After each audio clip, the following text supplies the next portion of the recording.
Hey guys, this is Myanmar and welcome back to our channel Ampnics. In this video, we are going to discuss about how to do annotation in our schematic. Well, annotation is very important in schematic design. You can add the designator in a linear pattern or you can use it by your own. If you can see, we have our capacitor C2 and C1 and C4 and C3. It is not in a linear manner. If you want to do it, how can you do that? And when you work on complex schematic or complex PCBs, in that case scenario, it is very important to annotate your schematics. So how can we do that? Like we can arrange it in a linear manner. So you have to click here, annotate schematic. Okay. Once you click here, then there are two orders. You can sort it by X position and you can sort symbols by Y position.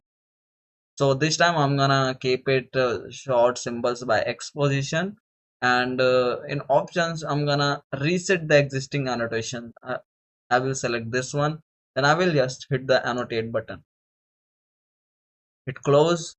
So as you can see now, like the C1, C2, C3 and C4, so all the components come in the linear manner and the designators are in a proper way. So in this way you can annotate your schematic.